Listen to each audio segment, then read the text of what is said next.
Jaguar Land Rover St. Louis, a Plaza Motor Company in the heart of Creve Coeur. Well, man, this week's episode, we're going to talk about making little tinkers. Changes. Honestly, Gary's going to say we can't do that because it's a song. It's okay. No one will even recognize it. No. We're fine. We did not violate any things whatsoever. Yeah, we're talking about changes that can be made. Well, what changes would you make about me, Ben? Look, there's like one rule that I follow. You don't answer that question about your significant other, and you don't answer it about your in-car co-host. Okay. For a second there, I was like, are you admitting something about us to the public? No, there's two categories you don't suggest changes to, and those are them. Gotcha. But we can talk about changes to Major League Baseball. Yes, that of course is why we're here today in this beautiful Discovery Sport from Jaguar Land Rover St. Louis. Tell everybody about this car before we change baseball history. Before we improve baseball for the better, but you can't improve this car.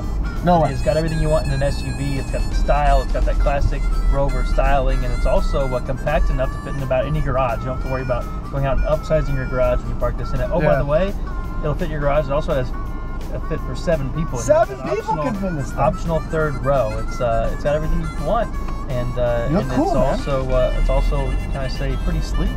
Yeah, pretty sleek. Huge sunroof too. Are you talking about your hair or the car? Both. Okay, yeah. No, but you do look cool driving this thing. Thank you, sir. Yeah, good job. So changes. Everybody talks about designated hitter, strike zone, blah, blah, blah. Which ones jump out to you? Those things that you want to change. I guess we can start with the DH because I feel like every year we have this discussion of should it come, should it go? And I'm probably going to ruffle some feathers because I actually would like to see the DH come to the National League. I don't know about you guys, but I don't get a huge thrill out of watching pitchers hit. That's not a shot at Adam Wainwright, who can hit a bomb occasionally. Right. But I think it's a disadvantage for National League teams.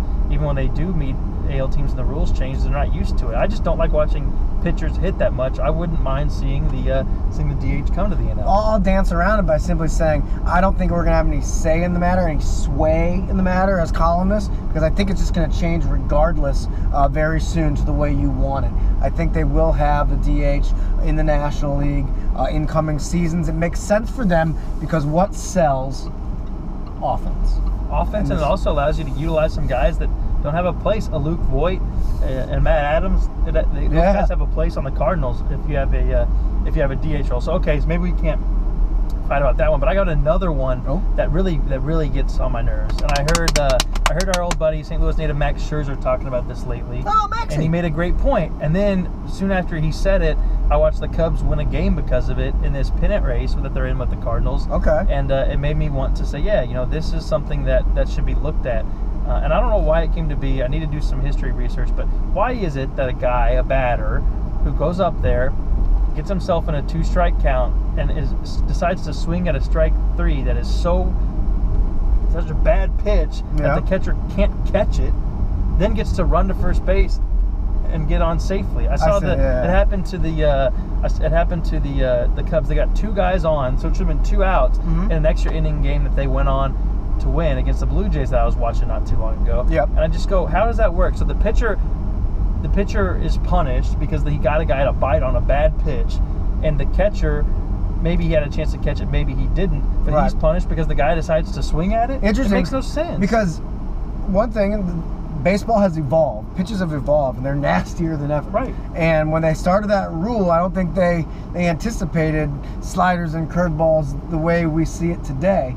And what I'm getting at is some guy might make a really good pitch and get a guy to swing at it, but just because his catcher couldn't block it well enough, should the pitcher be punished, like you said, for doing what he needed to do and get the guy to swing and miss? So you're saying basically if a guy swings and misses at strike 3, he's out. He's out.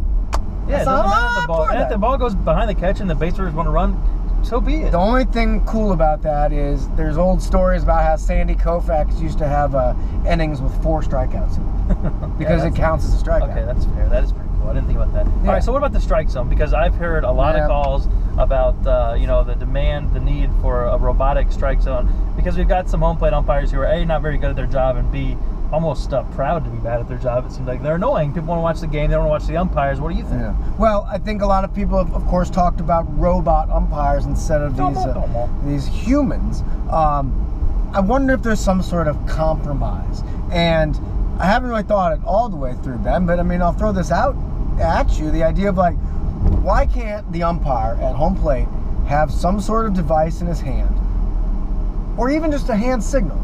A pitch comes in, he's either going to do one of three things: strike, ball, or replay. And it's just like we see at home. We see the pitch 1 second after we saw the pitch.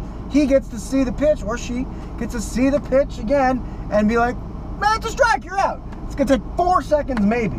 Why can't, if we're trying to get the call right, but we still want a human being there to like call the majority of the game, why can't those 1 or 2 pitches of the game that he even admits, I'm not perfect, I'm the umpire, I'm admitting I'm not perfect, let's take 3 seconds to make sure that that was a ball? Yeah, I think that could be, I mean, you have the technology, right, to tell if it was a ball or a strike.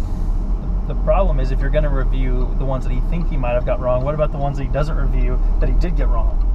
You know what I mean?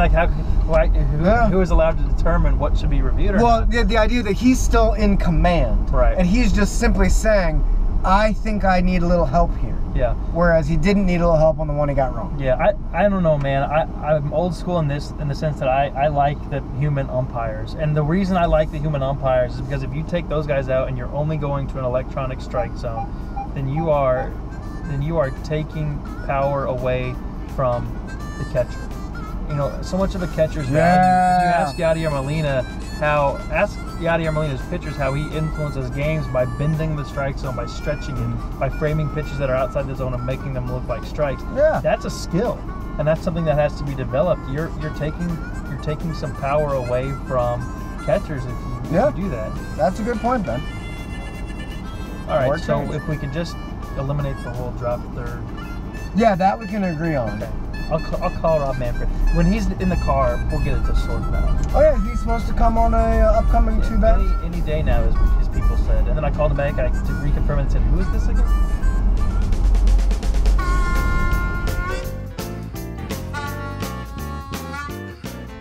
Two Bins is brought to you by Jaguar Land Rover St. Louis, a Plaza Motor Company.